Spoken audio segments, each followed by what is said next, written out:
Finale vibrante, diciamo così, con l'episodio Pavlovic-Romagnoli, poi Tafferugli sulle panchine, espulso Allegri. Sembrava quasi che avesse concesso il rigore, invece poi c'è stato il fallo antecedente. A me non è piaciuto solo una cosa, proprio la spiegazione dell'arbitro. Ci arriveremo su tutto il resto io credo ci sia ben poco da polemizzare, ma veramente nulla.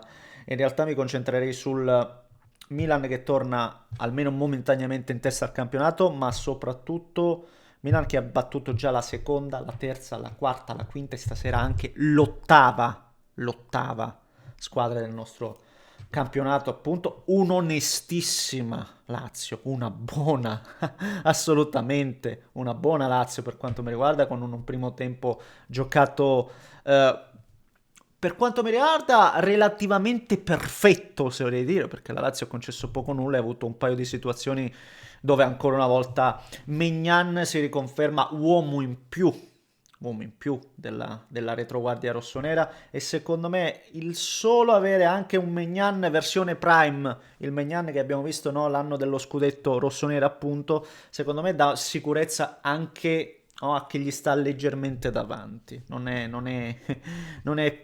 è indicativo per quanto mi riguarda.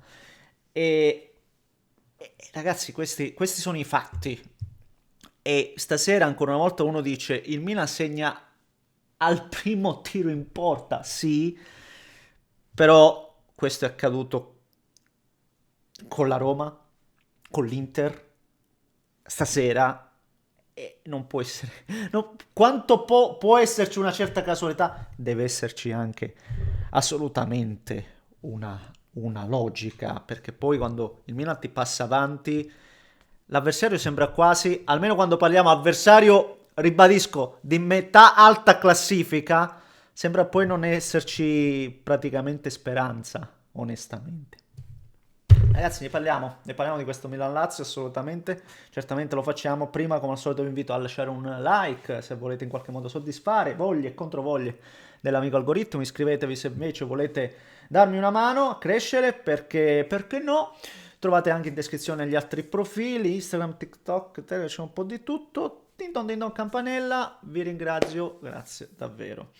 No, lo dicevo prima, fermo restando che è cambiata la metrica, nel senso che prima quando l'avversario veniva richiamato praticamente non cambiava mai la decisione, no? Scusate, e andava sempre per cambiarla, perdonatemi. Quindi in questo caso, quando uno lo chiama dici, allora fischia il rigore. Non è più così, lo abbiamo visto, no? Nelle ultime giornate, è cambiata. E anche proprio per questo motivo mi sentirei di dire a quelli in campo, calma, lo stesso Allegri, oh, calma, fate fa all'arbitro, poi eventualmente è inutile che uno sta lì a fate fare e poi, no?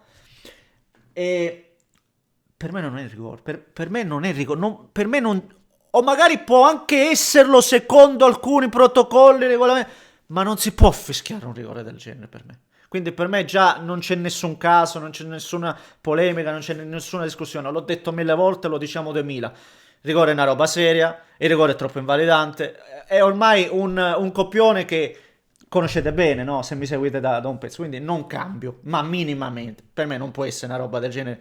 Fortuitamente arriva sta palla, tu sei di spalle, sei a duello con l'avversario, ti trova sto pallone, e non è che il braccio comunque è così, il braccio è leggermente staccato, non può essere rigore. Non mi è piaciuto solo il motivo dell'arbitro, che ha dato per non fischiarlo il rigore, dicendo, attenzione perché il braccio non è simmetrico come ha detto, non mi ricordo la parola ragazzi, mettetemela sotto per favore perché mi interessa. Non è... Fa capire, e infatti il pubblico si era già rivoltato pensando che dava rigore. No, però prima c'è stato il fallo. Stai dicendo una roba che, cioè, te la cavi così. Cosa significa? Che nella sua testa o comunque da regolamento, se non ci fosse stato quella sorta di fallo, l'avrebbero dato sto rigore. Questo è questo che mi gela, onestamente. Ecco, questo è il discorso che non mi quadra. Poi per il resto, ribadisco ancora una volta, no, sti rigori, anche se da regolamento ci sono, nel caso sto dicendo, ipotizziamo, trovato un modo per... no, no, no, no, no, no, assolutamente, per quanto mi riguarda lo sapete. Parlando di campo, questo è un altro risultato importante per il Milan, importantissimo, non per i 3 punti, ma proprio per il fatto che ormai sistematicamente il Milan quasi concede, io mi sento quasi di dire che concede quasi volutamente un tempo di gioco, un tempo dove dice teniamo, manteniamo e poi, no, tanto il gol arriverà, tanto poi la ripartenza, la giocata, e tra l'altro il gol del Milan è bellissimo, proprio è un gol di calcio puro, di calcio vero, di calcio collettivo, di calcio da squadra, è gol veramente bello. Ma nel primo tempo quasi neanche ci prova il Milan. Ribadisco, merito di una Lazio veramente messa bene, veramente quadrata, anche pericolosa, pronti via.